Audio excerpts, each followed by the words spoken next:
Good morning everyone, this is Sandhya and welcome back to the channel. Today is Monday 23rd of Feb and in this video we'll quickly go through the market recap, key global level and domestic news, sector performance along with important levels to watch. Let's begin with a major geopolitical update. The US is ready to hold another round of nuclear talks with Iran in Geneva this Friday, but only if Iran submits a detailed written proposal within the next 48 hours. Reports suggest US envoy Steve and Jared may travel to Geneva on Feb 27 if the proposal meets expectations. The White House continues to maintain a firm stance of zero uranium enrichments on Iranian soil, although some limited flexibility may be considered under strict safeguards. Importantly, US officials are calling this diplomatic effort potentially the last chance before President Donald Trump considers military action. Because of this uncertainty, global markets are closely watching the next 48 hours.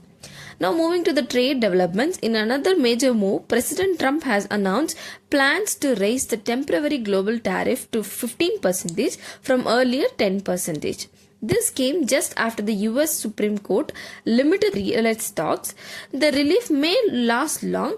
The administration is already exploring alternative routes like Section 122 and Section 301 tariffs. Overall, trade uncertainty remains elevated and continues to be an important macro risk for global markets.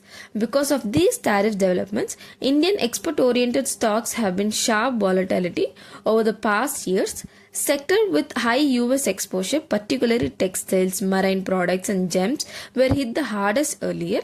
Although they have recently bounced back after the India-US interim trade deal reduced tariff from 50% to 18%. Now let's look at the charts. On the daily time frame, Nifty 50 formed a bullish candle with an upper shadow after the previous session's long red candle, indicating an attempt to bounce back from a lower level. The index also closed slightly above the midline of the borderline bands, and sustaining above this level will be important for further upside momentum. Key support levels for Nifty are placed at 25,500, 25,400 and 25,000 level. On the upside, resistance is seen at 25,700, 25,850 and 26,000 level. Now let's look at Bank Nifty. It showed a strong recovery on Friday, rising about 0.71% and recovering more than half of the previous day's losses. The index formed a bullish candle and continues to hold above all key moving averages and falling support trend line. Importantly, the moving averages are trending upward, which keeps the overall structure positive.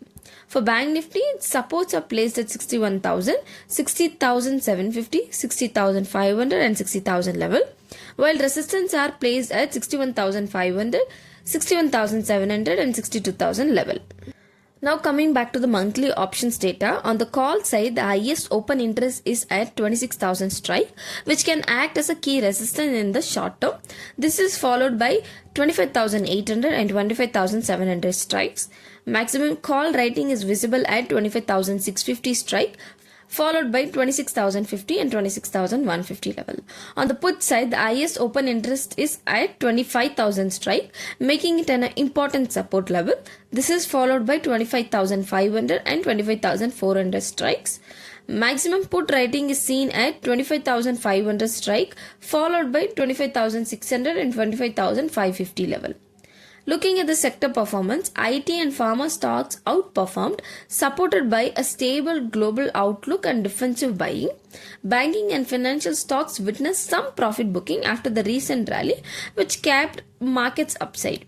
Auto and FMCG sector traded mostly sideways, indicating cautious sentiment. Finally, here is the FII and DII update. Month till data, FII remained net sellers with outflow of around 2,011 crores. In contrast, DII continued to proving strong support with net buying of about 14,111 crores. In the last session on 20th of Feb 2026, FII sold roughly 934 crore, while DII bought around 2,637 crore. Overall, domestic buying is comfortably absorbing FII selling and helping keep the market stable. That's all. I've also attached the top gainers and losers for the day for your reference. And that's all for today. This video is for education purposes only, as I am not a SEBI registered advisor. Please do not make any investment decision based on this content. And if you find video useful, do subscribe to the channel and leave a comment. It truly motivates me to bring a better research for you. Thank you for watching, and I'll see you in the next video.